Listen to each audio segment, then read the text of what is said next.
Existe um código mental capaz de ativar o poder que Deus já colocou em você. E não é mágica, é disciplina guiada pela verdade. Quando falo código mental, estou falando de princípios que, quando compreendidos e praticados, reprogramam seu pensamento e liberam a autoridade interior que Cristo já depositou em sua alma.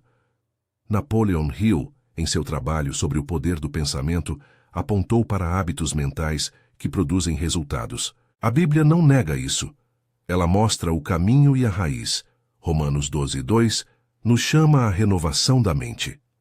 Hoje eu quero te mostrar como juntar esses dois mundos, a clareza prática de quem estudou sucesso secular e a profundidade transformadora da palavra, para ativar de fato o seu poder interior. Se essa mensagem já começa a cutucar algo em você, fica comigo até o final. Curta e inscreva-se para receber mais ensinamentos práticos que unem fé e disciplina. Muitas pessoas vivem uma vida externa que repete uma mente velha. Você acorda, repete as mesmas histórias no seu interior, toma decisões pequenas baseadas em medos antigos e se pergunta por que não vê mudança. A verdade é simples e dura. A vida que você tem é reflexo da mente que você alimenta. Em termos agrícolas, você colhe o que planta na sua cabeça. Em termos de batalha, o inimigo nem sempre precisa te derrubar com algo externo. Basta plantar pequenas sementes de dúvida, e com o tempo, elas crescem em comportamentos e destinos.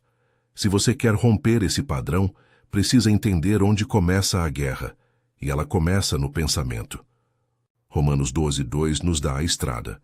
Não se conforme com este mundo, mas transforme-se pela renovação da sua mente, para que você possa experimentar a boa, agradável e perfeita vontade de Deus. Isso não é apenas uma frase bonita, é uma ordem estratégica. Renovação não é varinha mágica, é um processo deliberado. Renovar a mente significa substituir padrões, instalar novas rotinas e permitir que a verdade de Deus reformate seu software mental.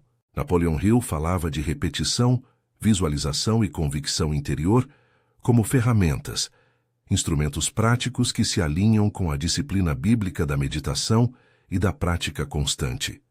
A diferença é que, enquanto Hill apontou para a força do pensamento humano, a palavra nos dá a fonte do poder, a verdade de Deus e o Espírito que opera em nós.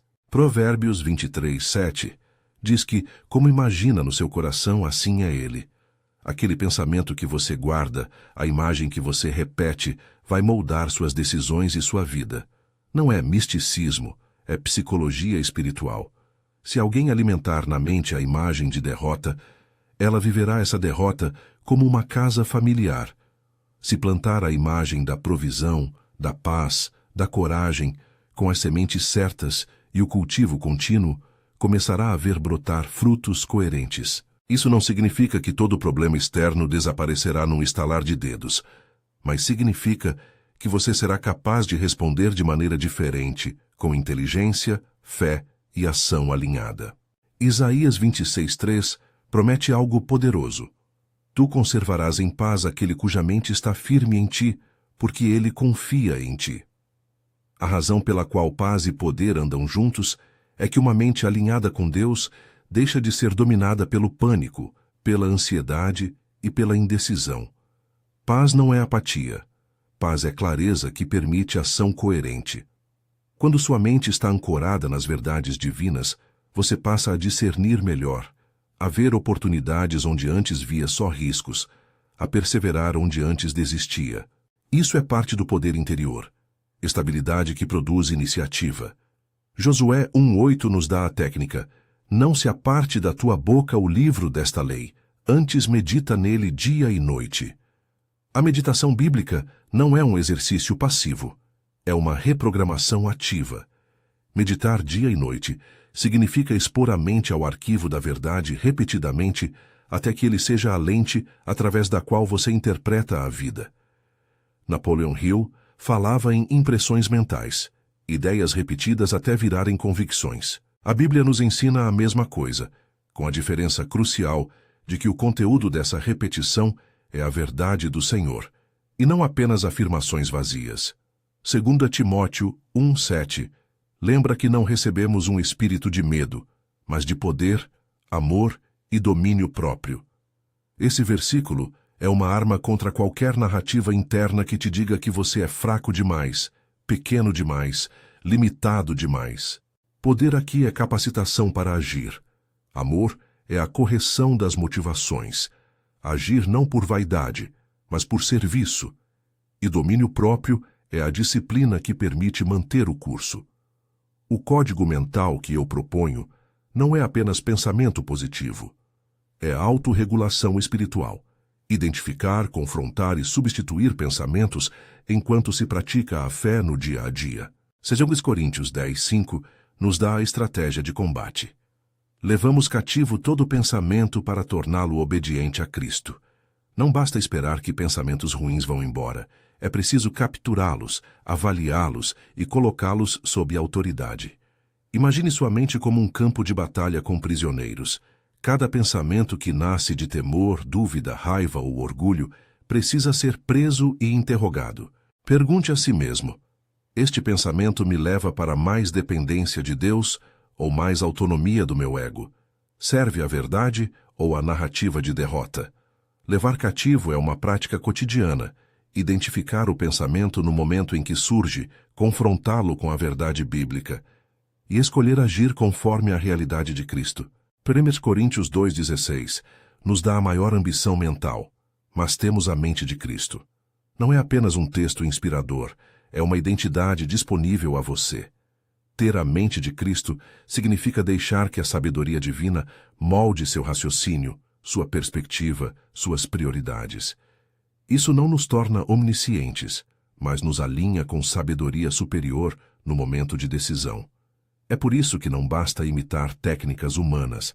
É preciso buscar a instrução do Espírito ao praticar qualquer disciplina mental. Filipenses 4:8 fecha uma porta e abre outra. Quanto ao mais, irmãos, tudo o que é verdadeiro, nobre, justo, puro, amável, de boa fama, se há alguma virtude e se há algum louvor, nisso pensai. Esse versículo é um filtro. Se a mente é um computador, Filipenses 4:8, é o firewall ético e espiritual que bloqueia programas que corrompem o sistema. Escolher deliberadamente conteúdos e imagens que edificam não é escapismo, é estratégia. Sua mente funciona com o que você lhe oferece. Quer mais paz, mais coragem, mais criatividade? Ofereça à mente o que edifica. A partir desses fundamentos, vamos traduzir teoria em passos práticos. Chamo isso de o código mental. Não como uma fórmula mágica, mas como um protocolo de ativação. Ele é composto por 6 passos essenciais, cada um com prática diária. Se você seguir com fidelidade, não como ritual vazio, mas com intenção e dependência de Deus, verá mudança real. Passo 1. Diagnosticar. Durante 7 dias, anote seus pensamentos dominantes. 2, 3 vezes por dia pare e escreva: o que passou pela minha cabeça agora? Foi medo, julgamento, comparação, esperança, gratidão? Faça isso sem se julgar. Marina, uma irmã da minha comunidade, me contou que, ao fazer este exercício, percebeu que 3 vezes por dia sua mente se voltava automaticamente para histórias de fracasso. Só ao nomear isso, ela começou a ter vantagem sobre esses padrões. O diagnóstico é vantagem estratégica. É trazer à tona o que opera às sombras. Passo 2. Levar cativo. Para cada pensamento negativo que você identificou, escolha uma verdade bíblica que o confronte. Se o pensamento é medo, eu não consigo, traga 2 Timóteo 1:7. Deus não nos deu espírito de medo, mas de poder, amor e domínio próprio. Se o pensamento é escassez, não haverá o suficiente. Traga Filipenses 4:19 e lembre-se das provisões de Deus, mas sem cair em promessas fáceis. Use como âncora da confiança, não como promessa de lucro imediato. Este é o momento de interrogatório. Você pergunta ao pensamento de onde ele veio e o substitui pela verdade. Levar cativo não é reprimir, é substituir com a autoridade de Cristo. Passo 3. Substituir por verdades bíblicas.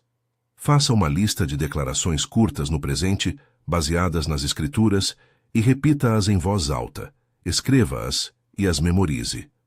Não são fórmulas mágicas, são lembretes da realidade que a palavra revela. Frases como: sou mais que vencedor em Cristo. A paz de Deus guarda minha mente.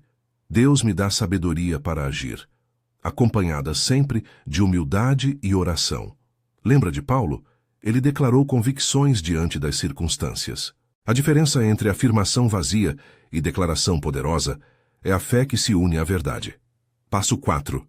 Meditar dia e noite.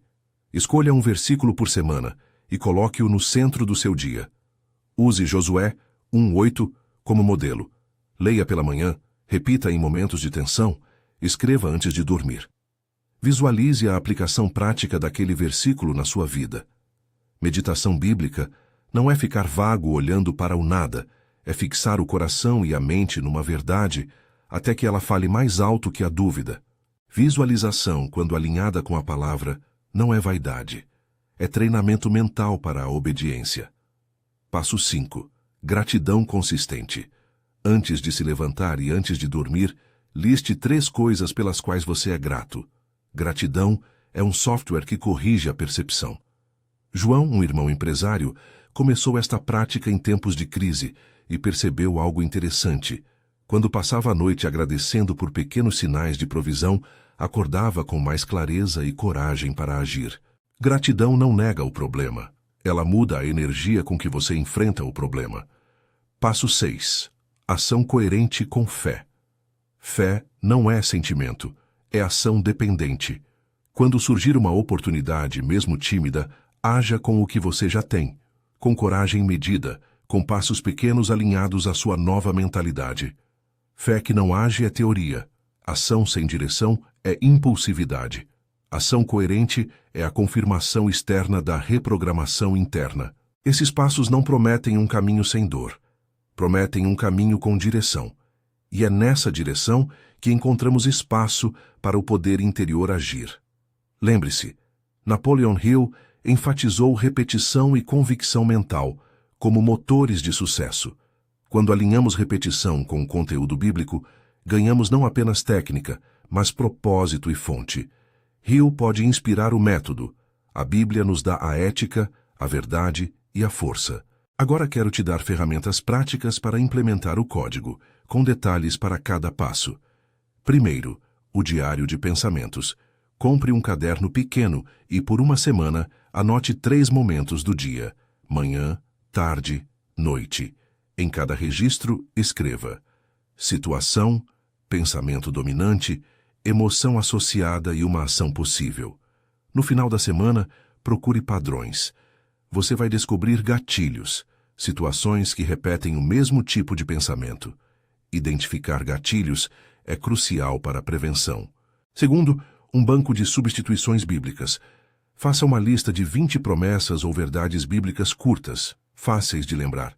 Por exemplo, Deus é minha provisão. Base em Mateus 6, contexto. Minha mente está guardada em paz. Isaías 26, 3. Tenho a mente de Cristo. 1 Coríntios 2, 16. Quando um pensamento negativo surgir, procure imediatamente a taxa de substituição correspondente. Não precisa recitar um versículo inteiro. A chave é recuperar a verdade. Terceiro, meditação ativa de 5 a 10 minutos. Sente-se, abra o versículo escolhido, leia devagar 3 vezes, feche os olhos e repita a frase-chave mentalmente por 2 minutos. Visualize uma situação atual aplicada por aquele versículo.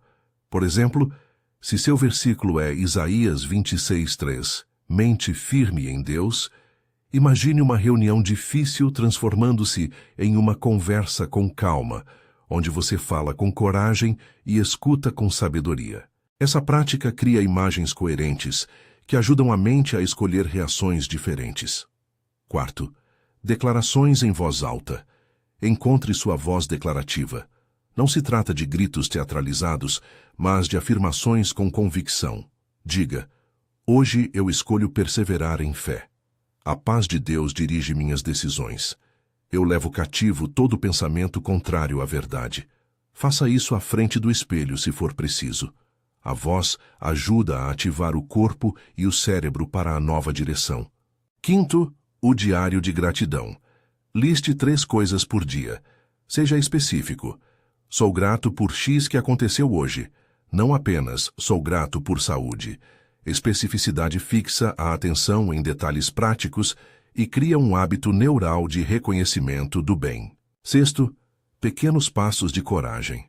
Marque na sua agenda uma ação que te move em direção ao objetivo e execute. Não espere sentir total confiança.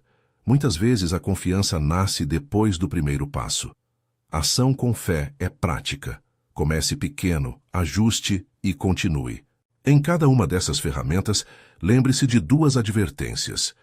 Primeiro, não transformar prática em fórmula mágica. Segundo, não confundir técnica com fonte. As ferramentas funcionam quando você se humilha diante de Deus e pede que o Espírito as molde com poder. A fé sozinha não é passiva, ela é entrega ativa. Enquanto você trabalha, haverá dias de retrocesso. Haverá pensamentos que voltam como ervas daninhas. Isso é normal. A diferença entre quem vence e quem não vence está na resposta ao retrocesso. A disciplina de voltar ao passo 1, diagnosticar, em vez de se envergonhar, é que transforma derrota em aprendizado.